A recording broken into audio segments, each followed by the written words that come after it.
Ladies and gentlemen, welcome back to the Playbook for Growth podcast with myself, Sam McKenzie, and my co-host, Connor Cameron. How are you, my friend? I'm doing great. How are you? I'm doing very well. We're getting a little bit of sunshine. Weather's warming up a little bit, you know. It might be a Yeah. fool's spring, but it's been a nice week. So yeah, we're good. We're happy. We're getting there. Um, we're having a bit of a continuation of what we spoke about just over a week ago, just kind of the political climate, you might say. A lot of what's happened since Donald Trump has returned to office in the United States. Obviously, Canada as well. The exit of Justin Trudeau is looming. Correct. Obviously, a replacement has to be made there. Here in the UK, we've got Keir Starmer now, pardon me, just over half a year into his time as Prime Minister. So lots going on in the most relevant, I would say, in our lives, the countries that we're directly involved in, that we live in, work in, play in, Yeah. whatever that might be, all of those Correct. things where our lives are. And so, yeah, there's lots going on. I believe there's something you want to touch back on from our Yeah. talk a week I ago. kind of want to just, yeah, I kind of just wanted to highlight this before we got into the other topics. And I just found this pretty relevant here. So as you can see here, we talked about this. This is regarding, as you can see, California population of people experiencing on homelessness. You can just see the graph here. I thought it was a good diagram. So if we go into it here, I just want to correct my statement that I made. I definitely screwed it up. So this is the graph. This is the source. This is the California government website. And so they spent $24 billion over 187 people, which is about 187,000 people, which is about $129,000 per person. Wow. As you can see in the graph. So that's just pretty interesting. I just wanted to quickly touch on that before we got into some more relevant topics, but I thought it was worth going back to really, this chart really kind of gets you to grasp the craziness of that stat. So, um, yeah, Yeah, you see that there was a bit of a jump down 2015, but then it continues to climb up and it's spiking now. It's a right. wow. Yeah, it lays it out pretty good. A little concerning, but thought it was very Yeah, for helpful to sure. me. No, absolutely. No, yeah. Well, yeah, it's an interesting graph, certainly an issue, a big one. We know that Trump was in California within a day or two of Right. coming into office because of the fires and everything. I know he was there for those.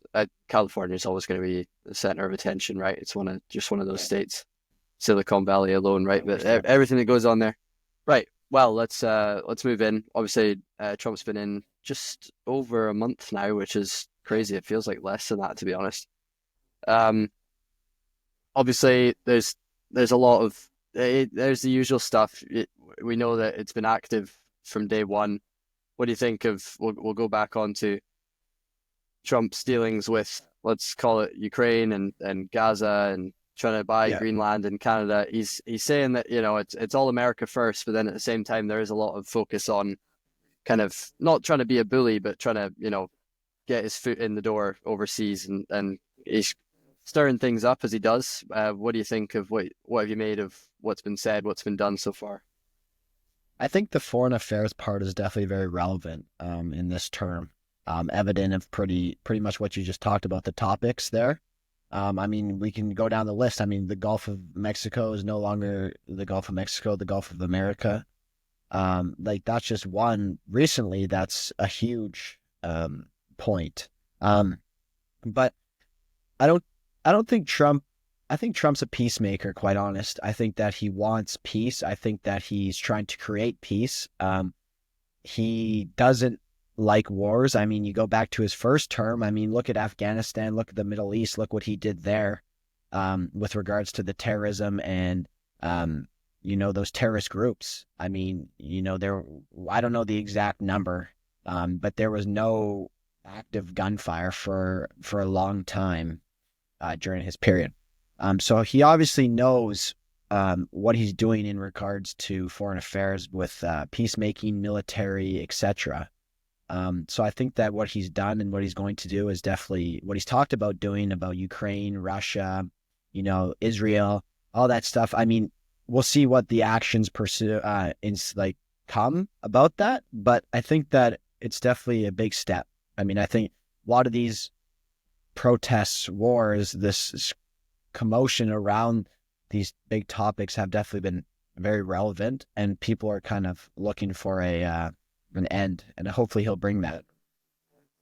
Yeah, well, you're absolutely spot on about the whole peacemaking deal. I mean, look, he's been in a month. We've got a ceasefire in Gaza, with Israel and Palestine. We've got hopefully something coming with Ukraine and Russia.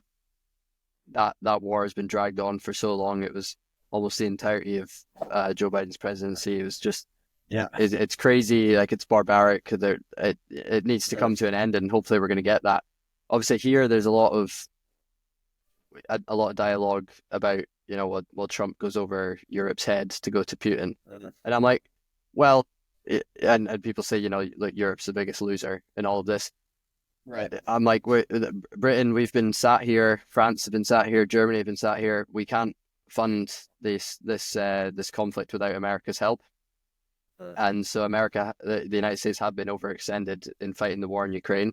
And what Britain's responsibility to do, which is exactly what Keir Starmer said, which I agree with, is once we get a peace deal in place and once the fighting is over and hopefully the killing is over, then, troops on the ground, British troops on the ground is something that should be looked at, something to stop Russia from doing the same thing again.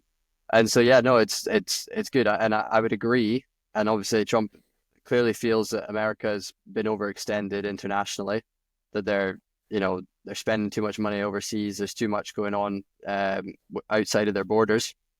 Yeah. But as I'll bring up now, with you've got back at home, he also clearly believes that we're spending too much money at home. As Elon Musk, the Department of Government Efficiency, Doge, he's supposedly going in and wiping out all sorts from the federal budget, trying to save money at home. There's been mixed reviews as to how effective that's been so far, and obviously we're going to get on to talking about his platform X. But how do you feel about that? About the Department of Government Efficiency and Elon? Supposedly he's cutting jobs, and there's apparently a lot of people are being made redundant in the federal government in all sorts of roles and positions, and cutting back a lot because apparently America is spending too much. What do you think? Well, I want to say that I think it's a good, I don't think, I believe it's a good thing for American people. Whether or not you fall on the left or the right, I think that it could be a great thing. I mean, finding, like looking at your balance sheet and finding ways that you can cut, money that's, dead weight, so to speak, whether that be people, whether that be programs, etc. That just brings us back out of the deficit, right? And so I don't know why, and that's more money into Americans' pockets, and I don't know why people wouldn't be a fan of that. The And the diversity and equity stuff is some of the first stuff that's been thrown out. exactly, and I don't know. I mean, from where I live, on the regular, I see protests regarding not only, Doge, but just the whole ideological perspective about Trump, Elon Musk, and who he's brought in and what he's doing for for the country, essentially. And, I see signs of Elon's not my president. I didn't elect Elon. And it's not only, it's okay, like a peaceful protesting. That's why we have a free country. America's a free country, freedom of speech. Like we talked about in the last episode, like we are a country that believes heavily on those amendments. And one of them is freedom of speech. So what we need to do as Americans is we need to come together and, discuss accordingly and debate each other's issues. And that doesn't mean you can't be civil with your neighbor. It doesn't mean you can't live in a neighborhood because, you guys disagree. It's okay to disagree. And that's why America's so great, is because of the diverse ideas on issues, on current issues. And whether or not you agree with them, that's a whole different, another, ballpark. But I think that Elon's doing a good job, and I think this actually needs to happen, and I think this has needed to happen for a while. I don't know how you feel about that, but I certainly feel that way. No, absolutely. And yeah, I'll kind of, I'm intrigued by what you said about, the division. And I mean, you knew this was coming from the left as soon as the election went the way that it did. You knew that this backlash was going to come regardless of whether Trump and Elon do what they say they were going to do, or if they didn't do it. Either way, there'd be criticism. I think you mentioned off air a source about how divided the country is. I don't know if you want Yeah, to yeah, I'll touch on pull that. that up. Yeah, we can pull it up for sure. So yeah, I'll pull up my screen right now. So this is an article I found, Gallup, a pretty credible source, I'd say. I mean, I've done a lot of research through them. Um, and this is 2024, so this is a couple of year old, but it's still very relevant. So Americans agree nation is divided on key values. So I just want to scroll down here and look at this chart here because I think this is very important, as we can see. So as you can see, the green is the percentage united and in agreement, and the other is blue is the greatly divided. So as you can see, as we've gotten really after, if you're looking at this really after, 2000 and what, 5, it's kind of been, Our lifetimes. divided. Yeah. Like since we've been born essentially till now, it's been pretty divided. I mean, you look right here, you know, 80% greatly divided. Like that's, and then we got, Yeah. 18% that are united and in agreement. I mean, so 80 and 18% is a big distribution and the gap. Hmm. Hmm. I mean, and if you scroll up here, a record high 80% of U.S. adults believe Americans are greatly divided. Right here, greatly divided among values, while 18% believe the country is still united, like that the graph highlighted. And so the article just goes on to talk about, the polls about, what's been of importance and etc. But I'll just stay on this graph and get your thoughts as well on what you see from your perspective. Well, absolutely. I think in the span of my lifetime where I've been, both old enough and interested enough in politics, it's incredible how there's such little nuance. You have to be considered so far right and extremists that you're, you know, like you're in Germany in the 30s, or you're so far left, which is just the left continues to find new ways to become even more Right. skewed out to the left on the spectrum. But I find very little nuance, very little, middle ground for, independent, Yeah. an independent candidate. It feels to me very unlikely, which might be something we touch on, that there's no way in for an outsider in any sort of election. At least I don't see. You might disagree. It's Republicans, it's Democrats, it's a two-party system, and there's no way back from it. And to I'm a big fan of a president like Mr. Trump. I think he's definitely contributed to part of the divide, because there's a bit of a like a cult status of like that now, like we're fighting against the leftist agenda, the liberals, they're crazy, and then that has created on the other side such a hatred for him, and the people that he's associated with. Elon now, like you're seeing outside your window, literally, like people being dragged into that, Elon being dragged into that. There's such it's such a two-headed monster. It's crazy. So yeah, I mean, it doesn't surprise me, but it's a pretty telling statistic. Like it's mental, and I think it's probably fueled by the way that people are receiving their news. There's a lot of echo chambers now. People can choose to only hear what it is that they want to hear, what it is that they want to read about. I don't know if social media has a play in that. I don't know. You might have a resource for me there as well. Well, I think it does. I mean, let's go over to this source from this research article here. So I mean, let's say with social media playing a crucial role, particularly for younger adults, overall, just over half of the US adults, 54% say at least sometimes get news from social media, up slightly compared within the last few years. Look at the chart here. Good charts here by these websites. New consumption of social media, percentage of adults who get news from social media. So, I mean, you can just take a moment to look at this. I mean, like 29% in 2020 was never on social media. And we've gone down 1% to the current, I guess, past year, if you want to say.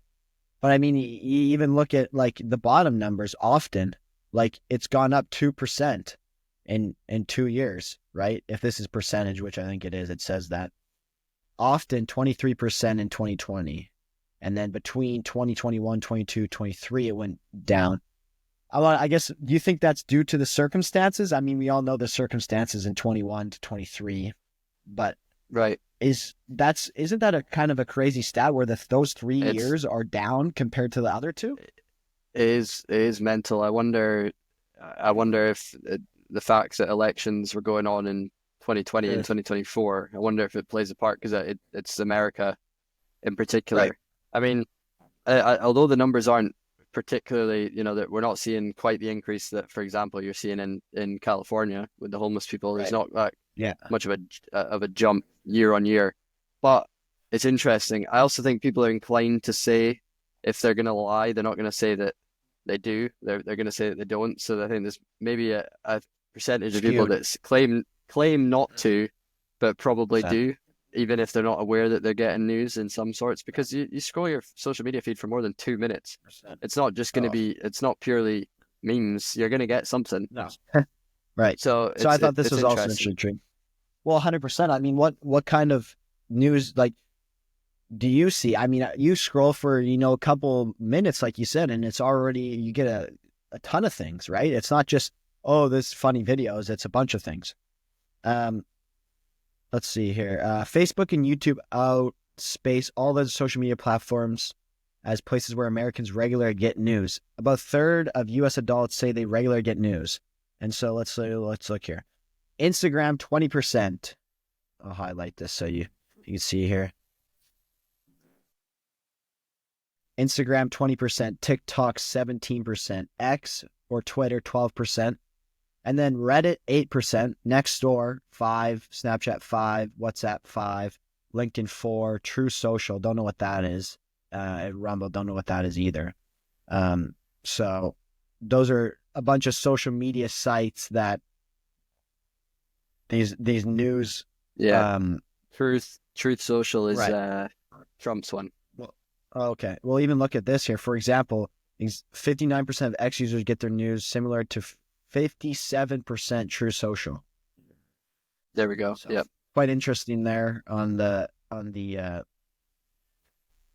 dispersion of social media sites that are getting a lot of attention in regards to getting their news from.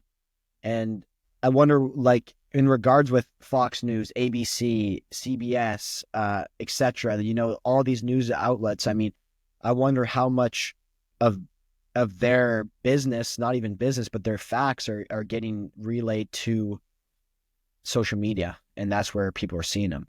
And you can't, like, it's hard to believe everything you see on social media. I mean, it's hard to believe everything you hear in life, right? Like some things you have to be able to have some common sense and go, I don't know. And so it's just like, even going back to the election, I mean, think about the narration from those people that for Trump, like they fact check. It's almost like they had everything fact checked for him, and she, got a pass every time. It's like, this is what we're talking about, the divide of, that's why people are divided like that, is because if you're going to fact check her, then you have to fact check Trump as well, and vice versa. So, don't go out here and, oh, she says all these things like there's no gunfire in any war zone. It's like, really? And then you just see the feeds of guys on Twitter, Instagram that are fighting, and they're like, so what are we then? Stuff like that, right? So sad. Yeah. Yeah, it's mental. It's crazy. Well, if you're happy, we can move into some of, Sure. now that Trump is in, some of the things that he certainly and Kamala certainly don't see eye to eye on. Some of the No, things that are kind of getting the green light to go ahead now since he's been back. Obviously, drill, baby, drill was his no. little Yeah. phrase. We're drilling again, oil coming in left and right. I can let you pull up what we've got for that, but cryptocurrency as well is another one. Those are probably two of the biggest sectors, I would say. Here he goes. We can pull it up here just so we all can hear it. We will achieve energy independence. We're going to drill a baby drill. I will eliminate the green new scam, and we'll cut the energy prices in 50% within 1 year from January 40th. Whoa! Look how much that's a lot of do. So obviously you see the reaction of everyone there, but I mean, like when you think about it, he does have a good point. I mean, I don't know why there's a drilling ban to begin with. I mean, think about like drilling alone contributes to 8% of GDP, which is huge. And Trump and Bergam opened up of course, the $625 million of acres of offshore territory for drilling after Biden and banned it before leaving office. So that's huge. I think that, I mean, drilling is so important. Like, think about like the jobs and everything that creates with it. I mean, like, look at this. Like, this is from the government itself here. This is energy government. And like oil, natural gas, and coal. I mean, coal, like we all know coal is not good for the environment. That we know that. And I mean, like China is the leader in that, where the coal plants Look at are the just, jobs. but like 80% of American energy, like let's look at the jobs here. Ohio, 700,000. Pennsylvania, That's staggering. 609,000. Texas, Yeah, 300 yeah. million jobs. Michigan, 516,000 jobs. I mean, this is a big reason why Trump won Pennsylvania in the first place by a landslide. It's because of the drilling. I mean, just like look at these, like look at this. Like the U.S. trade deficit in 2019 was 305 billion lower than it would have been without domestic oil and natural gas production. Oil and gas production helped save American consumers an estimate of 203 billion annually. Between 2012 and 2025, the oil and gas industry is projected to provide 1.6 trillion in federal and state tax revenue. I mean, that seems to me to really say it all there from the government. So Yeah, there's not much of an argument against it. Obviously, the only argument that does exist really is obviously the climate change and harming the climate and that, but the impact, like you say, on the economy, on GDP, on the jobs that are created, and it's not just it's high value jobs, because it's easy to create a lot of minimum wage kind of crappy positions, but no, it's jobs of value, it's important stuff. I've seen through my dad alone and what he does for work, I've been able to see a lot of what goes into that just at a company like Chevron, and it's pretty cool. It's amazing. It's provided a lot for my family and for yours. You know, 100%. it's huge. So yeah, that's a big one. Cryptocurrency, another one. More your I would say expertise than mine. I think you know what you're on about a little bit more. I don't know if you wanted to touch on it quickly. I mean, all I wanted to say was, Trump is really inviting of cryptocurrency. There is definitely a lot of clips on the internet here about Trump and with regards to cryptocurrency, and let him talk. This onslaught at lower prices, I'm pledging today that in my second term, we will eliminate a minimum of 10 old regulations for every one new regulation. We'll be able to do that quite easily. And instead of attacking industries of the future, we will embrace them, including making America the world capital for crypto and Bitcoin.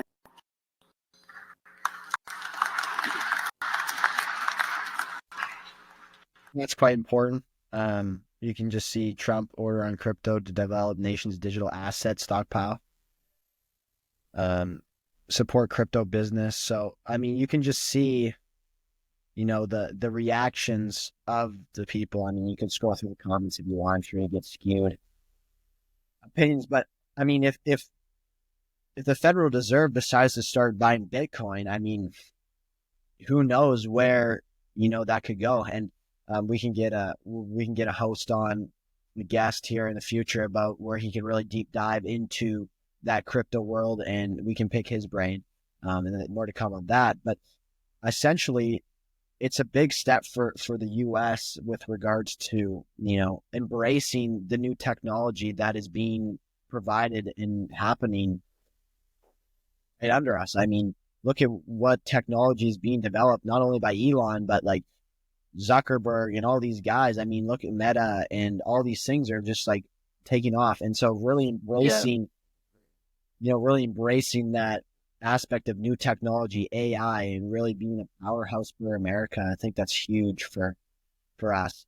And with regards to crypto, I think that, I mean, Elon has, of course, probably a big part in crypto itself. I mean, him, Doge, and etc. Right? And so I think that it's huge when it comes to that, and I think that it's definitely a big step. yeah. The AI is another one for sure that you got to. There's too much regulation. There was so much regulation under Biden. I Right. mean, the vice president was just over here in Europe. Emmanuel Macron, in Right. France, he was hosting all these leaders and stuff for a summit on AI, and Vance was basically saying that the reason that Europe is so far behind the US and China on AI is it's so there's so much red tape, there's so much regulation, it's so Yeah. hard to, just be able to do what you need to do. I'm saying it in simple terms because I don't know the more complex ones, but Right. the things that have to happen for AI, to develop properly the way that they have with some of the models that are coming out, some of the American models, you have to governments have to let these tech guys, do their jobs, do what they're supposed to do. And Vance was basically saying that, Europe's falling behind because it's too hard to get stuff done. And so you can definitely see um, that, Vance, I mean, obviously he's aligned with Trump on that, get out the way, let the crypto people, let the AI people do their jobs. And, like you said, it's the new it's the new world that we live in, right? It's the modern era. Things are developing so fast in both of those realms, AI and crypto.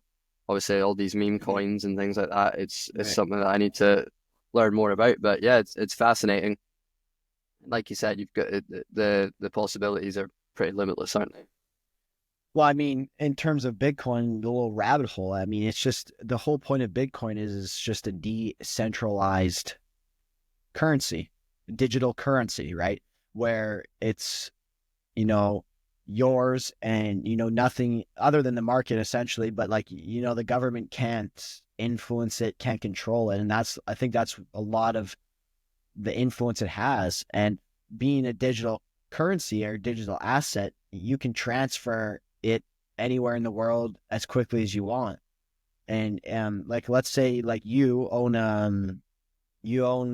a skyscraper in Dallas and you want to move it to Manhattan. It's like, well, that just doesn't work, right? Like that's like that you just don't do that.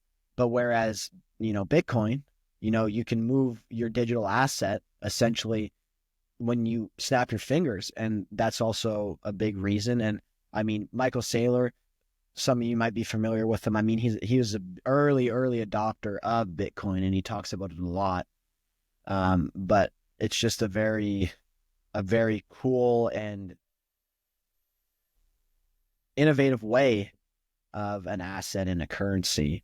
And I think it's pretty cool to see, the direction that it might be going in here. Um, and the Guardian here, Sam Fanner, the Guardian.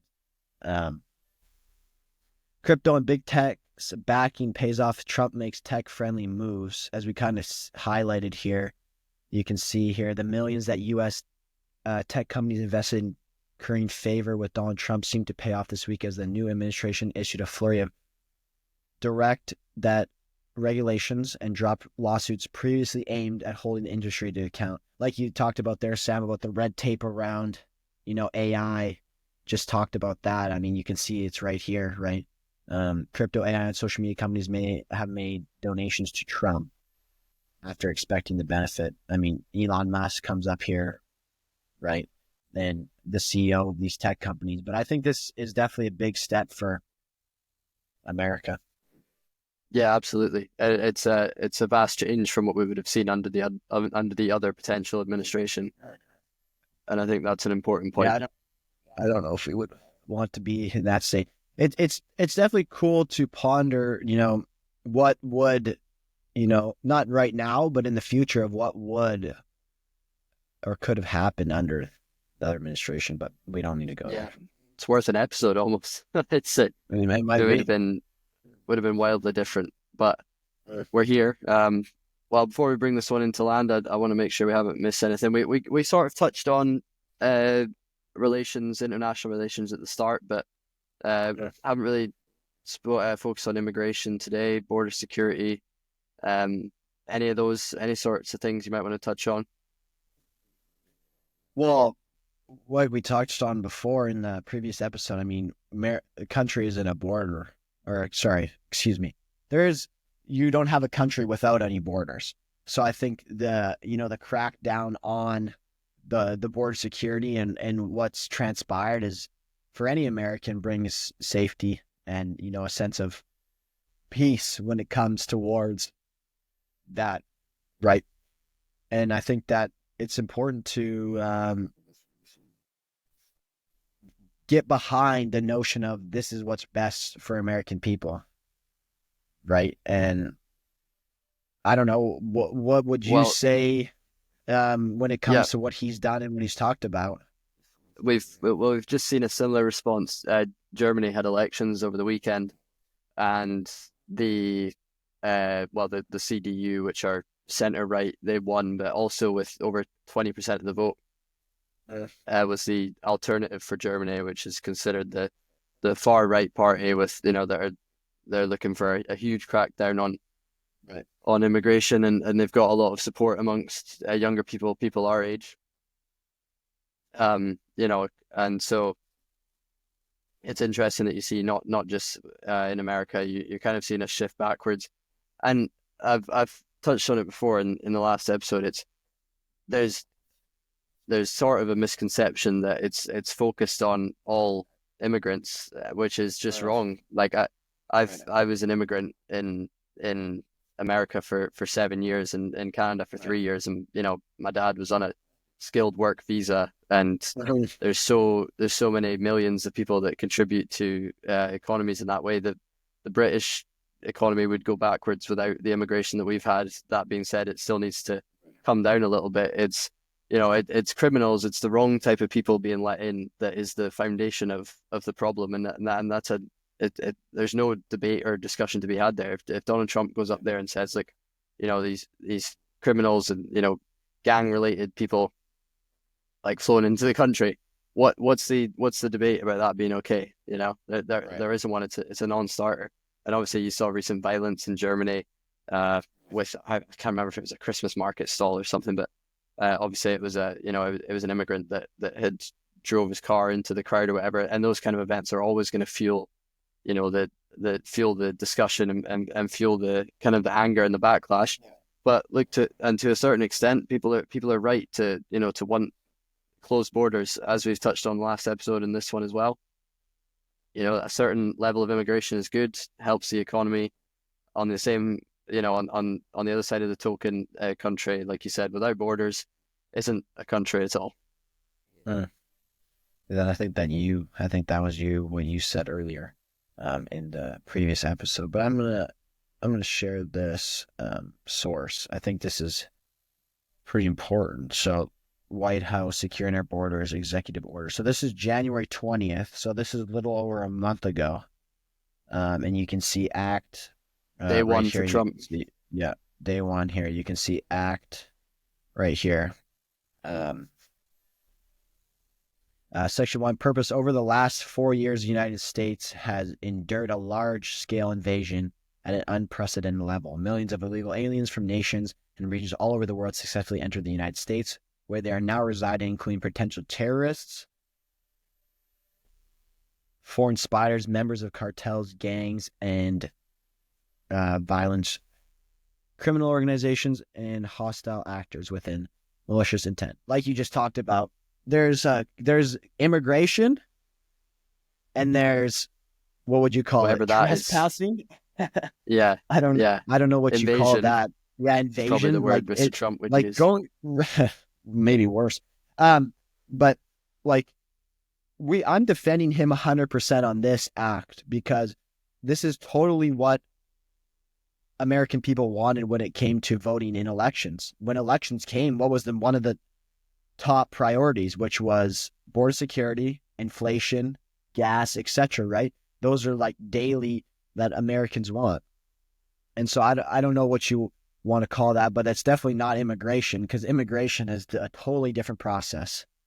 But you can just see, like they highlight here, deadly narcotics and other illicit materials have flowed across the border while agents and officers spend their limited resources processing illegal aliens for release into the United States. These catch and release policies undermine the rule of law and our sovereignty, create substantial risk to public safety and security, and divert critical resources away from stopping the entry of contraband and fugitives into the United States.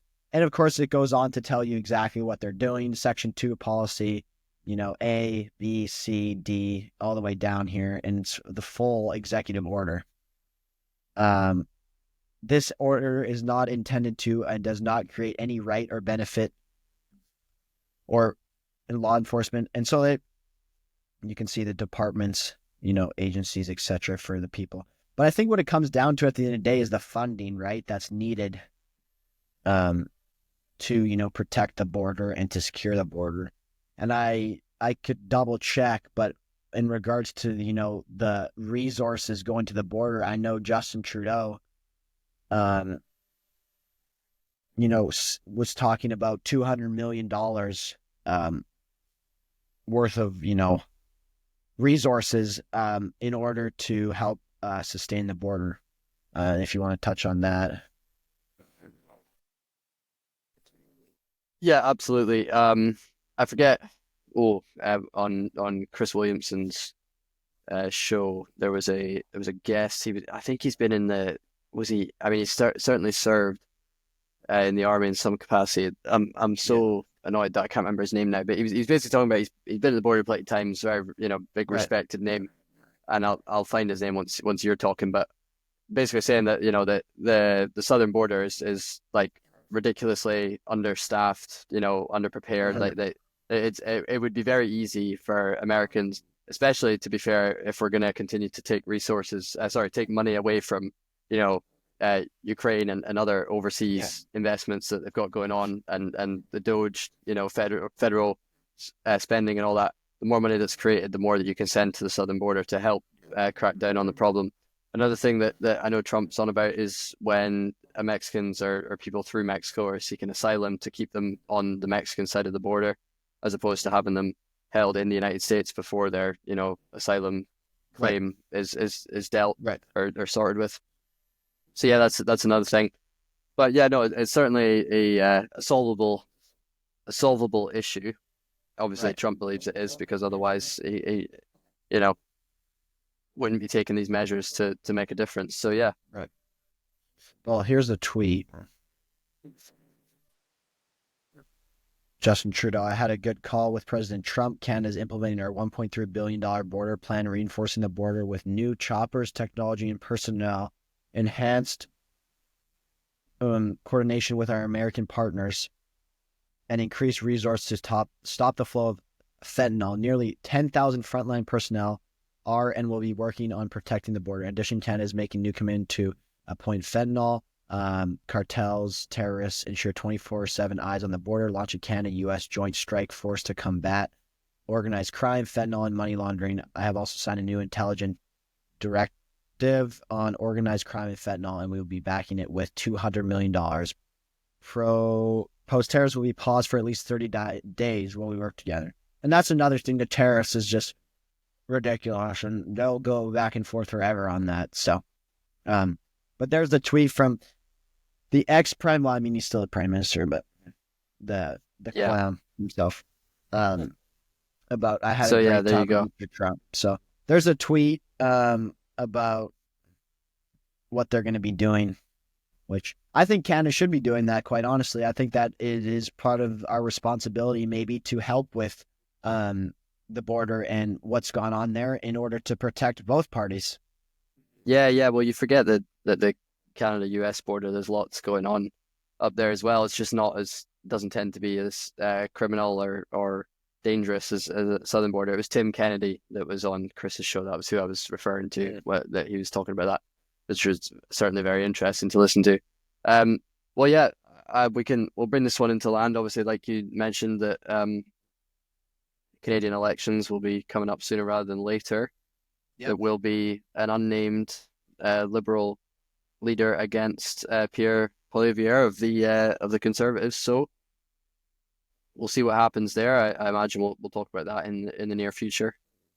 Certainly. I think that's something to keep an eye on, and I think that certainly the direction of Canada is definitely trending, hopefully in the right direction, and that hopefully we can work towards, a good partnership with Canada and remain with President Trump, which shouldn't be a problem, but let's hope that we have a good outcome in the Canadian election as well. Well, the United States have voted to the right. Germany just this weekend have voted on the right, and I would expect Canada is going to do the exact same thing. I think that's to do with just with state that the world's in. I think that's kind of the trend right now is a little bit of upset potentially. It's not entirely because of this, but there's certainly, I think, at last some fight back against the woke agenda. Yeah. I don't know if we've reached peak woke or not, but it feels as if it's coming back. I hope so. Trump being in is certainly a huge sign that hopefully we're past peak woke. But I suppose we'll find out. But I think that's certainly a contributing factor. Well, yeah, it's a topic that is unpacked and that can be unpacked and abstracted for a whole episode. So we won't go there on the full aspect, but it's definitely a relevant topic, certainly recently, and hope continuing of to unpack what that actually is. And I think we hear that word, we see that word, and some of us know for sure, some of us see it. But I think that also relates back to a lot of things we talked about in this episode is, fake news and, all this stuff that we outlined today. I think definitely some of it, especially social media, plays a part into, the misinformation, etc. And a lot of these cases are built on feelings and not opinions rather than facts. And at the end of the day, facts is the most important thing. And a lot of them seem to argue based on, me, my feelings. But as Americans, it's supposed to be we, right? So that's what, Trump's Absolutely. biggest thing is he's for Americans, right? Americans first. So Yep, absolutely. trending in the right direction. I certainly think so. I'll let you bring this one into land. But thank you everyone for listening. We'll hope we get a few more going here, a few more episodes. Lots going on, lots to talk about as always. I will mention that Canada won the Four Nations face-off over the US, which was at least one leg up for Trudeau there over Trump. I don't think he was celebrating a little bit, so hopefully he means it. But anyway, yeah, we appreciate you guys tuning in, supporting. Lots of good content here to come. Me and Stam really behind the scenes stepping up a lot of things with production, preparation, etc. So we hope you guys do enjoy, and we're trending in the right direction. So we're excited. Hope you guys are too. Like, subscribe, turn those notifications on, and yeah, lots to come from our end, and hopefully you guys are here for it, and we're excited. So we appreciate you guys, and we'll see you in the next one.